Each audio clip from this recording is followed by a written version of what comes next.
Season 1, Episode 9. Welcome to Forever Break Podcast. Now, still recovering from that Malaysian street food saga. Here are your hosts, Lianne and Corey. Hello, everybody, and welcome to the Forever Break Podcast. We're so excited to have you here for our Season 1 about mindfulness. Today's episode, we're going to be looking at mindfulness about food. And thank you to the Mr. Voiceover guy who's introducing us. Huh? I don't understand your Pommy accent. Typical Americans, huh?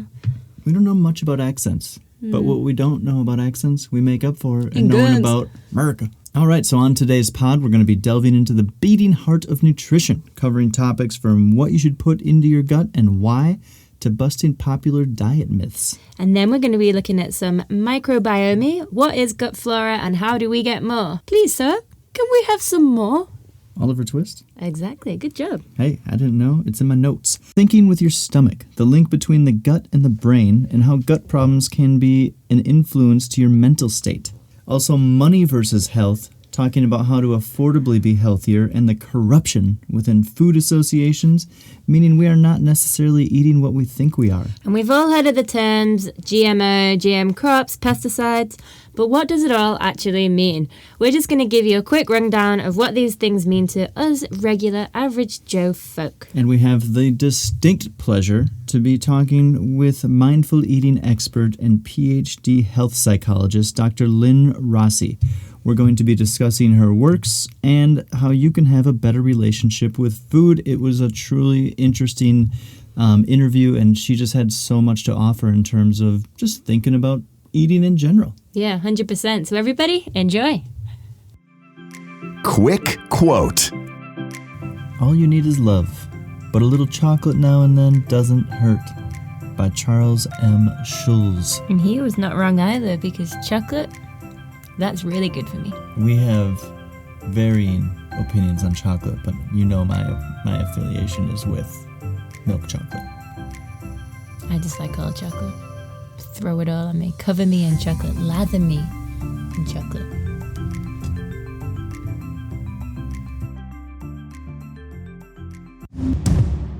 Focus on. All right, so let's focus a little bit on food, nutrition, and all that's in between. The definition of nutrition is the process of providing or obtaining the food necessary for health and growth. I'm wondering, Lianne, what does nutrition mean to you? Because you've become a little bit more and more into it every day, the more that I keep getting to know you. Yeah, I mean, there's less things for me to be distracted by right now, so I think nutrition's taken like the forefront, aside from the podcast, of course. But I guess for me, nutrition, I always thought it meant health. I mean, I knew the definition meant food, but I actually thought that just meant to be health and getting as much health and as much substance and vitamins and et cetera, from your food. Yeah. For me, it's just been, food was always just like getting from A to B. I never really took too much. I always just thought like, I'm going to exercise enough to be able to eat what I want when I want. And I've kind of stuck with that. But as you get older, as I'm kind of slipping into some gray hairs, you start to like realize, no, you should really pay attention a little bit more to what you're actually putting into your body. So thankfully, I have been doing that a little bit more recently, and a big shout out to Lianne for helping me with that, because she seems to be very mindful of what she's putting into her body. You need to keep up with me. I'm a young'un, you know? Yeah, well, also you've got the old IBS, Yeah. and so you really got to watch out what you're putting in for it. With food being so readily available in supermarkets, we don't really give our eating habits as much thought as we should. We need to be mindful about what we eat and how we eat, from the amount of time we spend chewing to multitasking at the dinner table, and what impact it really has. I mean, how many times are you just sitting there on your phone while you're eating and all of a sudden it's gone and you're like, do you even really wonder what your food tasted like? Yeah, Are you right. really sitting there enjoying it? I mean, that's the kind of stuff that we're talking about, is just like, enjoy that pleasure that goes into eating. Yeah, and that's something that Dr. Lynn is very much an advocate of. She's very much saying, live in the moment, enjoy all of your food, as you will hear. But before we get there, the idea of nutrition brings us to the importance of gut flora. So in case you just have no idea what this means, basically we have both good and bad bacteria in our stomachs. So imagine your stomach as a garden, and certain foods are like a sprinkle of water on the flowers that in turn helps them grow. But other foods feed the bad bacteria, making the ratio of bad to good higher. So little ways that we can do this is to incorporate foods that have probiotics in them, so things like sauerkraut. Or you can do what I do. I take a prebiotic and a probiotic. So a prebiotic is basically food for good bacteria in your gut. And the probiotic contains strains of the bacteria, so it just ups the amount of good bacteria you have. I mean, for me personally, it works. I was always kind of sheepish about it. I never really thought it was going to work.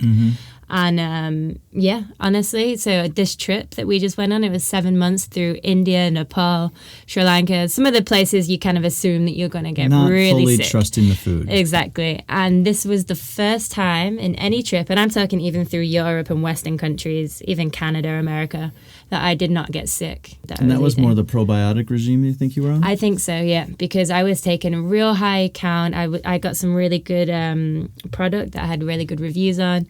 And yeah, it was like the difference was tenfold. Yeah. Well, and one of the things that I don't think people think about, but it's becoming more and more researched in today's world, are the relationship between gut and mental health.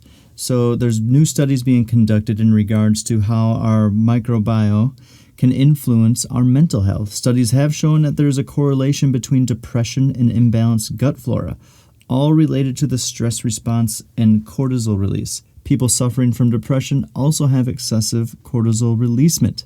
Wow. Fascinating stuff. Yeah, you just never would have thought, right? Your stomach is in control of your brain, actually, not the other way around. Let's dig deeper. Yes, let's dig deeper. So, GM crops are genetically modified crops. This is where modern genetic engineering methods modify the DNA of plants to do a function that does not naturally occur. For example, resistance to diseases and pests, reduction of spoilage. However, there is a debate about the use of GM crops, and they are banned in 36 countries, 19 of them being European, due to concerns over environmental changes where the GM crops can damage the ecosystem through crossbreeding with related crops. Yeah, the argument has been that there hasn't been enough testing on the effect of GM foods on humans, but even if we aren't eating GM crops, the animals we eat are. We are still ingesting the GM foods. Pesticides are used on a crop to deter insects, etc., but the effects on humans can be really damaging. Pesticide residue is often found in food, and it's most common in developing countries. Yeah, major environmental damage comes from pesticides, not only remaining in the soil and water for years, but also to the animals who come into contact with it. Bees are so important to our planet, and they become endangered because of pesticides in the past. Thankfully, they aren't on the endangered list anymore. I can speak to this just kind of from my childhood to now. There was a lake in Wisconsin that we used to go to that my mom's parents had this small little rinky-dink cabin on that we would go and get on the boat and just kind of cruise along the lake. And now you're seeing less and less people fishing it, recreating in it, just because all the farms that surround it, all of the stuff that they have, when it rains, dumps into the lake. Yeah. And now the lake isn't blue, it's not clear, it's literally like this really dark green color. And it just has absolutely no appeal. And I would imagine that a lot of the fish life in there is really suffering too. Yeah. So it's things that you can witness happening through your life. So just something to be good and cognizant of. And pesticides and antibiotics and these kind of things are all examples of things that help bad flora flourish in your gut. And so another thing that's kind of an aspect with all of this is money versus health. There's corruption in governing bodies to what we think is nutritious in the supermarket, but it is actually not at all. The FDA actually faces criticism regarding health standards for food in the U.S. compared with the European standards. I think that if you've traveled through Europe and the U.S., you have probably seen that. We just tend to have a lot more stuff that's non-perishable. It lasts forever, but also it's not healthy at all. So there have been rumors of corruption and proof of payment settlements from pharmaceutical companies to the members of the FDA. Remember, if certain food can encourage diseases, the pharmaceutical companies are going to get more customers. It's this vicious circle. So the costs of healthy food appear to be way more, at the checkout line, but a Harvard study actually shows that a healthier diet is around $1.50 more per day. So it's really not that much. And if you're considering some of the medical problems that eating poor food might create in the future, it is probably saving you money. And if you think you're brave enough to be a whistleblower in the US, you could actually end up in jail for being honest because of ag-gag laws. Agriculture gag laws, guys. Look it up. It is pretty stunning Ridiculous. what goes on with that. Yeah. But we like to try and keep things positive, and our interview today is going to try and help us with that and just help us all be a little bit more mindful with what we're eating. Yeah. So let's move on. Interesting interview. So today we have with us Miss Lynn Rossy, PhD. Lynn is a health psychologist, author, researcher, and Kripalu yoga teacher. She specializes in mindfulness-based interventions for eating, stress, and workplace wellness. And we are going to pick her brains on all things health.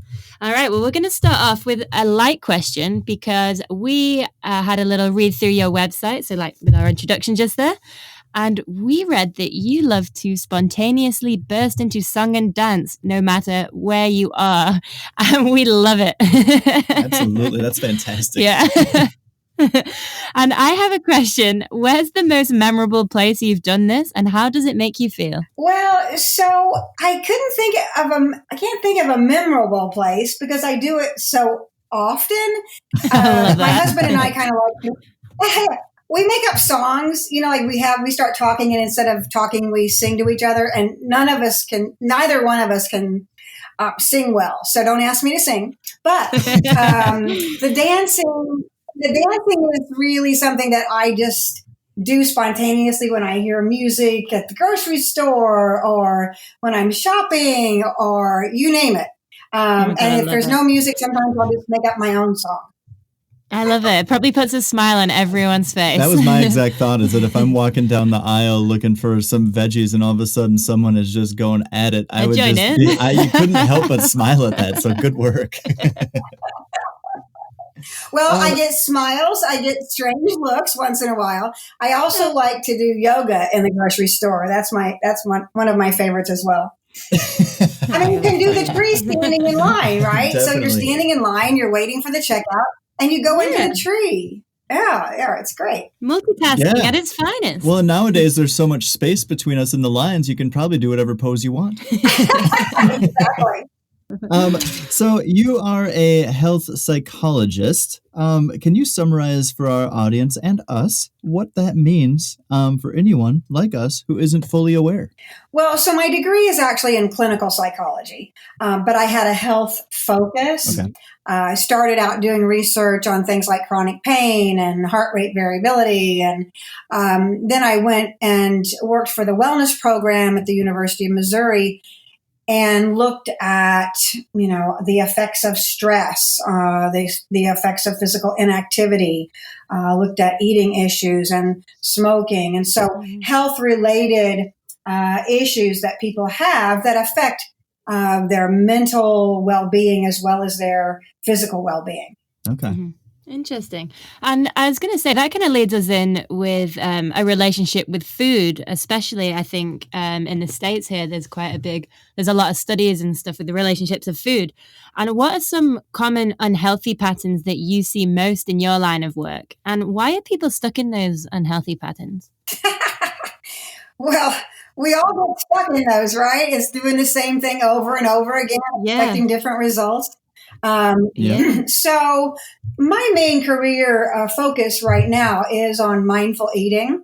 And so there's a number of reasons, of course, why people get stuck in behaviors that maybe aren't in their own best interest. And one of the biggest ones is we get hijacked by our emotions. So when we're feeling like angry or stressed or lonely or overwhelmed, our brains are engaged in what's called the fight or flight response.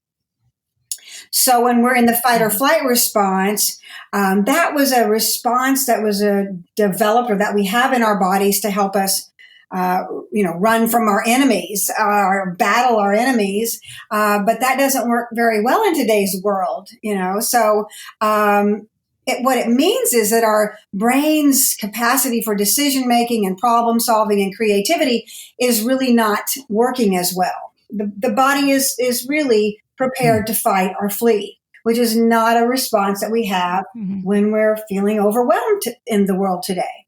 So we engage in behaviors that make us feel better in the short term, as opposed to the long term. So you might be overwhelmed, so you reach for food, or you might feel stressed, so you go online and do some shopping, or you might reach for a drink, or you might do all kinds of different things. And the reason that we get stuck in these behaviors is because there's a payoff, right? Because they do make us feel better in the short term. Right. And so we're rewarded with feeling better, and the brain registers that. And so the next time we feel bad, the brain says, oh, go eat that brownie. You felt better last time. Yeah. Right. So it forgets that there's consequences later on.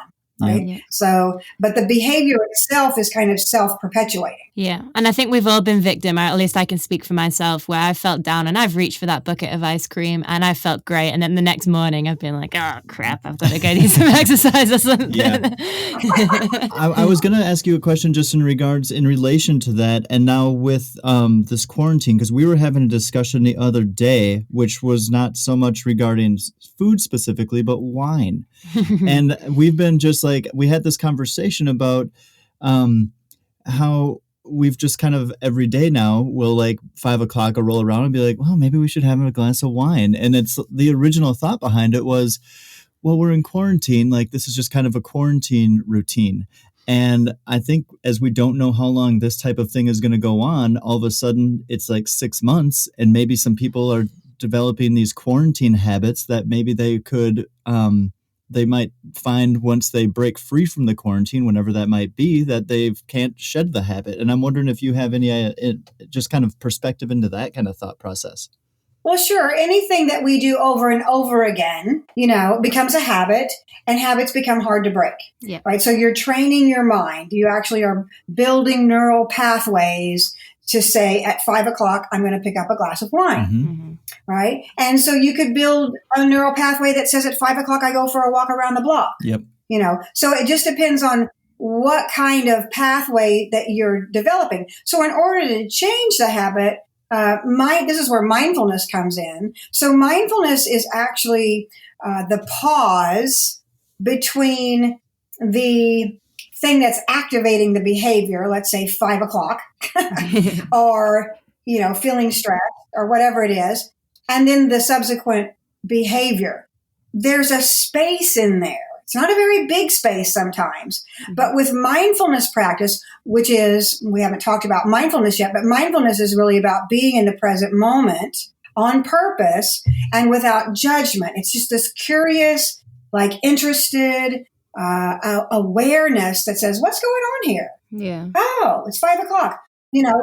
I guess I'm going to have a glass of wine, or do I really want a glass of wine? It gives you a chance to actually consider what it is that you're doing, and consider also the things that have happened in the past when you've had the glass of wine. Maybe it made you feel good. Maybe it didn't make you feel good. Maybe it made you feel good for a little while, and then the next morning, you notice you didn't sleep as well the night before, and you have that little kind of headache thing you wake up with in the morning, So you begin to be able to pull in more information about your decision, and you give yourself enough time to pause and relax. And when you take that pause and relax, you're actually activating the parts of your brain that make better decisions, right? So it's when we react to things without thinking, which happens a lot, that we go into habitual patterns.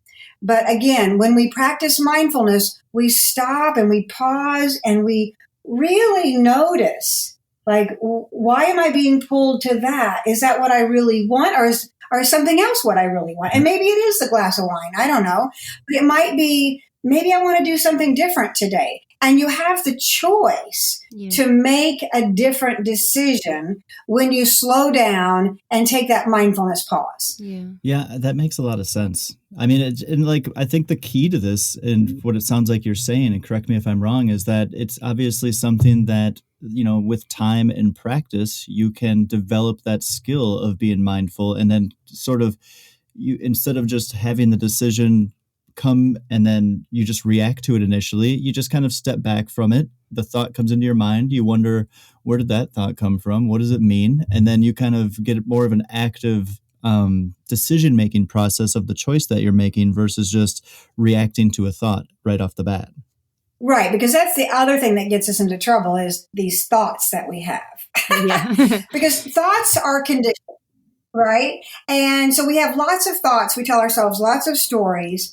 And one of the other, issues that people have besides the emotions that can hijack us is the thoughts that can hijack us. And thoughts and emotions are related.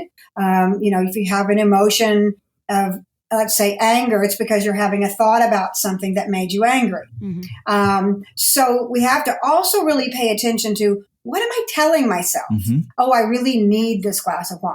Oh, it's really going to make me feel better. Oh, blah, blah, blah. It's like, and those thoughts are not necessarily, actually, most of the time, they are not facts.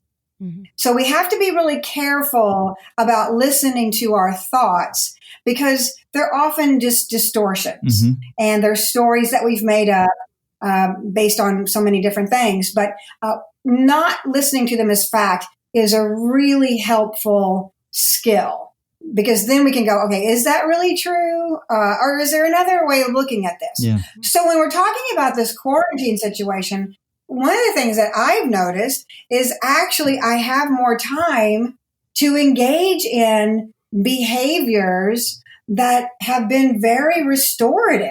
Mm-hmm. And I guess I haven't heard as much about that, but I have more time to meditate. I have more time to do yoga. I can, take online classes at times I couldn't take them before. I can take a break and go walk around the block, and I don't have a boss, breathing over my head, even though I work for myself anyway. But you know what I mean? Yeah. It's like a lot of people that had to go into the office, they have more flexibility now. Yeah. I mean, of course, there's other things like children that you have to take care of and, all these other different things that people are going through. Mm-hmm. But I think that we can also think about, don't we have a little bit more opportunity to engage in some behaviors that we might want to carry into the time after quarantine, like we cook more for ourselves. Yep. Yeah, we agree. And how is that going? How can we make that fun? See, I'm all about making everything fun. Okay. Yeah. I want it to be fun. I want it to be joyful. I want it to be pleasurable. Like so how can we make this time as a way of exploring maybe different food cultures, or we're coming into spring. There's all kinds of wonderful new vegetables that are being, coming up out of the ground that taste so great. So anyway, I like to kind of shift it into how can we see this as a time when we can maybe do things in a way that we do want to carry into the time after quarantine. Yeah. Think about the ways that we're connecting, even the ways that we're connecting with one another. Yep. Yeah. I've just found like there's a deeper connection with family and friends because I have more time to do it. Yeah, it's really true. And I think that that's it. It's creating those healthy habits. One of the things that you kind of mentioned in there was, expanding that your range of what you're cooking and stuff, which kind of leads into the next question of, we notice you're part of the International Slow Food Movement. Can you just give us a little bit more info about what that is? Right. So the Slow Food Movement is an international organization that was started in Italy back in 1989 to really help support local food cultures and traditions. And it started, it's kind of an interesting story. There was a man who was Italian in Rome, and he saw that they wanted to build a McDonald's next to the Spanish Steps in Rome. Blasphemy. And he was pretty horrified by that. Yeah, I'm horrified as well. But, there's McDonald's everywhere. So why not next to the Spanish Steps? But I can see, that it was something that just made him think, what's happening to our culture, because Italians have such a great food culture. Yeah. So it was partly about counteracting the rise of fast food and a fast life. But really more broadly, it's about helping people to have more of an interest in the food that they eat and knowing where it comes from and knowing how their food choices affect the world around them. Yeah. So in my mindful eating classes and in my book, I have a concept called becoming a conscious connoisseur, which is kind of similar to what they're doing with the slow food movement. So there's two parts to that. One is becoming conscious about, what you're eating, when you're eating, why you're eating, and how you're eating. And so you're aware of the food choices that you make. You're also becoming more conscious about the food and where it comes from and how those choices do affect your community, the environment. I love the quote by Wendell Berry, who is a writer, a food activist. And he said that, that eating is an agricultural act, right? And I would say it's a spiritual act, and it's a political act, and it's an environmental act. Yeah. I get very passionate about this. So, no, it's good. I just think that that eating, every time you put a bite of food in your mouth, says something about how awake you are, how conscious you are, and about how loving and kind you are to yourself and to the rest of the world. Yeah. And then, of course, becoming a connoisseur is about pleasure. Here we go. I go back to pleasure again. Yeah. But it's about taking the time to really decide, what do I want to eat? What does my body want right now? What is it I really would like, and what would satisfy me? And to be present for that experience and really use eating as a time of pleasure, a time of, sharing pleasure and exploring the world of food, because there's so much pleasure in eating, and we have an opportunity to do that every day. Yeah, exactly. That's one of our favorite parts of traveling, is trying all the new foods and learning all about the local delicacies and things like that. And I guess, obviously, you're talking about all of the impacts that your diet has, which is completely threefold, not only to the environment and all the external stuff, but also it can have such an impact on your mental state, your physical state. So in your line of work, do you often see a correlation between diet and mental health? So it's an interesting question.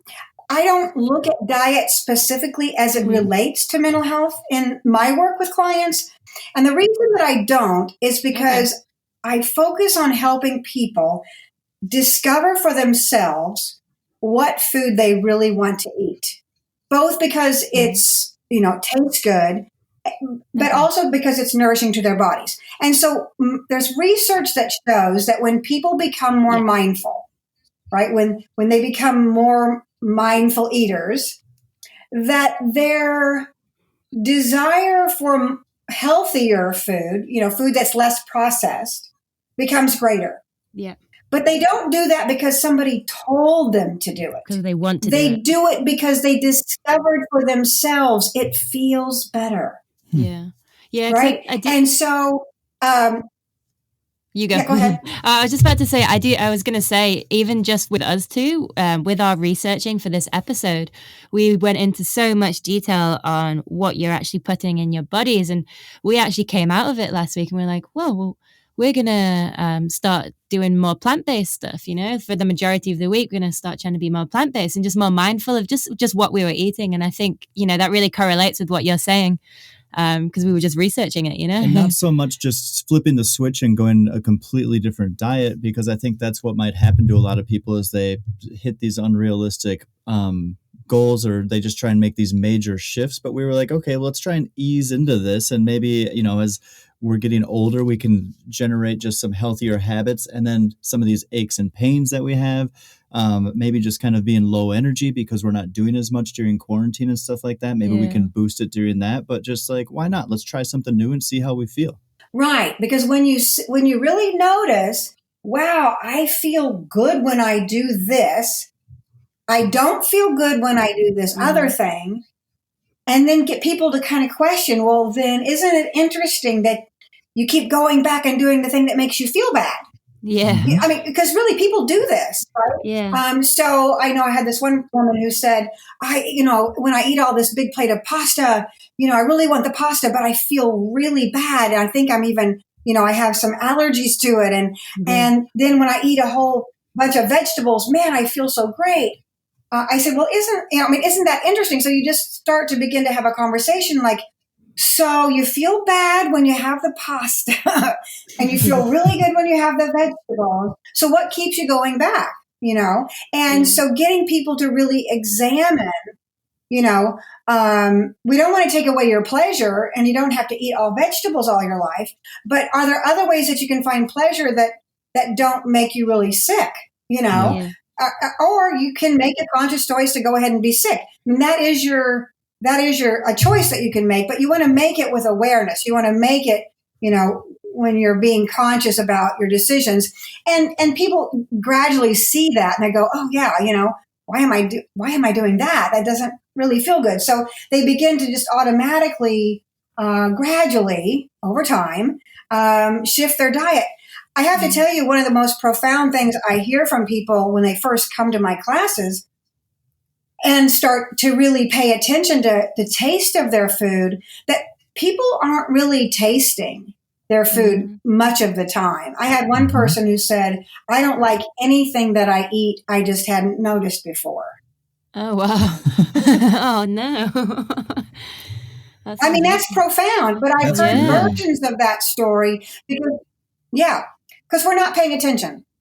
We're just half the time, and there's good research that backs this up, is that about half the time we're not living in the present moment. So if we're half the time not living in the present moment, we're not tasting, right? And so think about all these different things that you do when you're eating. You're watching TV, you're on your computer, you're on your phone, you're talking to somebody else, you're, on and on and on it goes. So your mind can't be in two places at once. Yeah. So really learning through taking your total attention to eating and tasting can teach you many things that you hadn't noticed before. Yeah.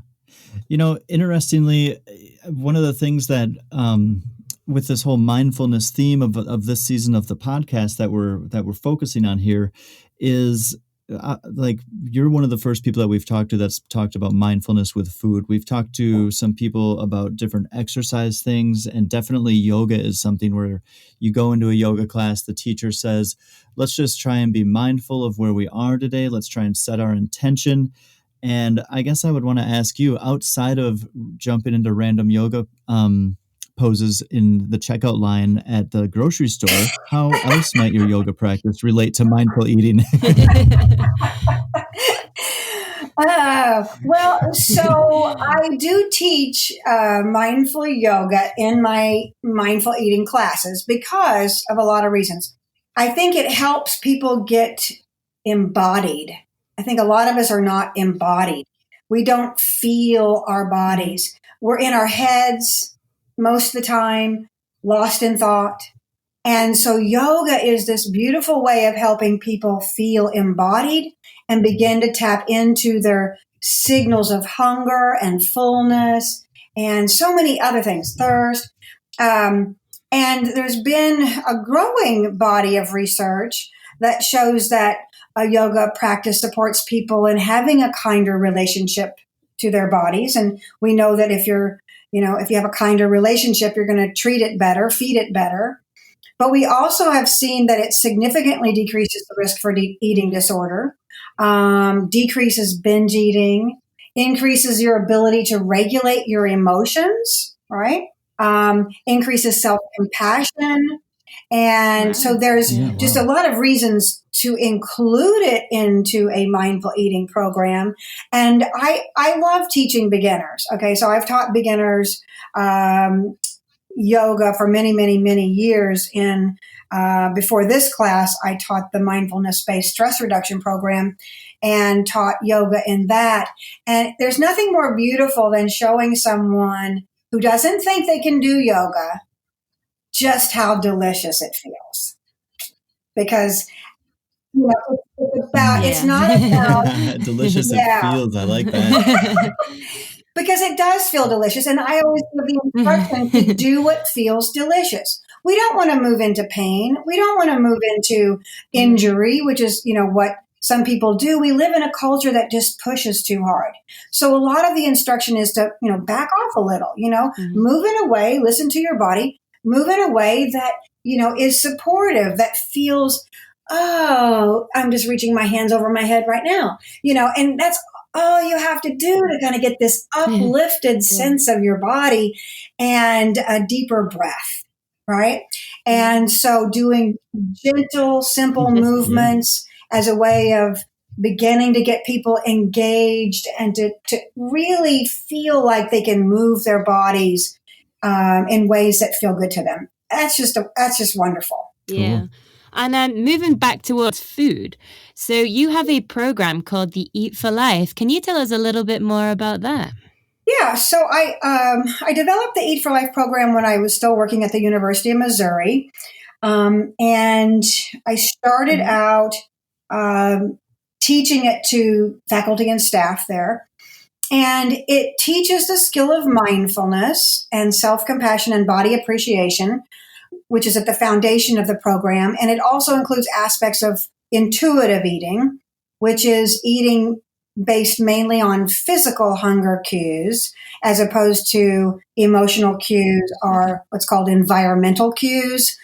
That means that you eat because there's food sitting around. I'm definitely guilty of that. Yeah, aren't we all, right? Because we're not paying attention, right? So we're not paying attention. So if food is within hand's reach, we're going to have it in our mouth before you know it.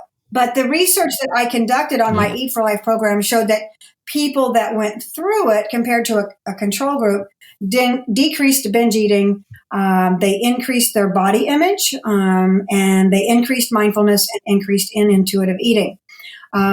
Basically, I'm looking at mindfulness as it relates to our body, to our thoughts, and to our emotions, and really help people develop that skill through formal practices of meditation and yoga and what's called body scan, so that you can then take the skill of mindfulness into your everyday life and use it when you're eating and use it when you're doing anything else that you do, really. So while the class is focused primarily on mindful eating, it does end up impacting your entire life. Yeah, and you bring in the aspects of the physical things like the yoga and meditation, like you say. That's nice. That's a good mix. Yeah, well, you're obviously a very busy woman. You've also written a book called The Mindfulness-Based Eating Solution on top of the Eat for Life program. Can you tell us a little bit about what inspired the creation of that book and how readers might be able to benefit from it? Right. So I wrote my book really as a way of taking the concepts from my Eat for Life class and making it available to a larger audience. So I really use that book in my class as like the textbook, right? So we go through the book in my class. Okay. You can definitely start your mindful eating practice by reading the book, and I have free meditations on my website. But it can also be really helpful to have a teacher. So that's one of the things about mindfulness practice is just reading about it in a book is not enough. You really have to have that experiential learning in order to have it benefit you in the way that you're looking for. So sometimes that can be, I know there's lots of apps out there right now with meditations that you can listen to, and I have them on my website as well. I also have actually some yoga videos on my website that people can use that I developed for my stress reduction class. But again, some people might find beginning a mindfulness practice hard without a teacher. And there's a lot of different ways to get a teacher for mindfulness. And Googling can help you with that. But certainly I teach my class online, live 2 or 3 times a year. So there's always an opportunity to take my class as well, because I teach people around the world. Oh, awesome. Great. That's handy. That's a handy tool, especially right now, huh? Yes, especially right now. Awesome. And, you talked about working with beginners and how much you enjoy that. But what's some advice you have for any of our listeners who are listening to this interview and they're saying, great, I want to start doing this? Where do they start? Oh, well, that is a very good question. Again, I think if you're interested in mindful eating, my book is a good place to start. So if you could pick that up and start playing around with some short mindfulness meditations. Again, I have some on my website that I use in my class. They're free. You can download them. You can also go, I'm also the president of the Center for Mindful Eating, and current president anyway. And you can go to their website at tcme.org, and you can be a member of the center, or you can just engage in some of the webinars that we have for a small fee. But we have decided about 2 years ago that we were going to shift our focus from just helping professionals and educating professionals to offering services to the general public. So we have a whole line of webinars and meditations. Okay. I just did a meditation, actually. There's monthly meditations that you can engage in through the Center for Mindful Eating, where you get on Zoom, and you do a meditation together and you have a chance to ask questions and that kind of thing.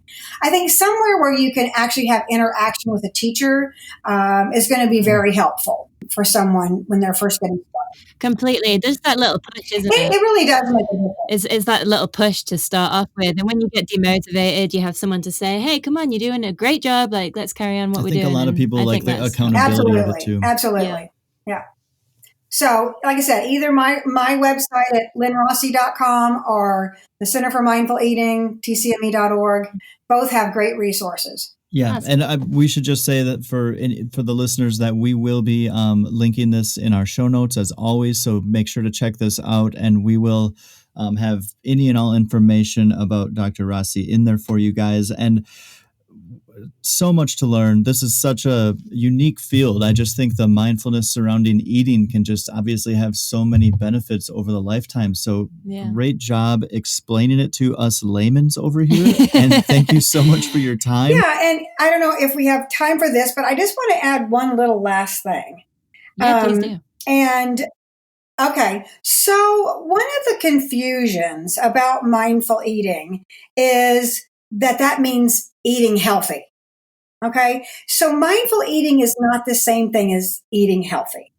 Although, you can eat, because here's the deal. So those are different, because healthy eating implies that some eating is good and other eating is bad. Mm-hmm. Okay, and it sets up that dichotomy. And this is one of the biggest problems that people end up having when they come to a mindful eating practice with saying they have issues with eating.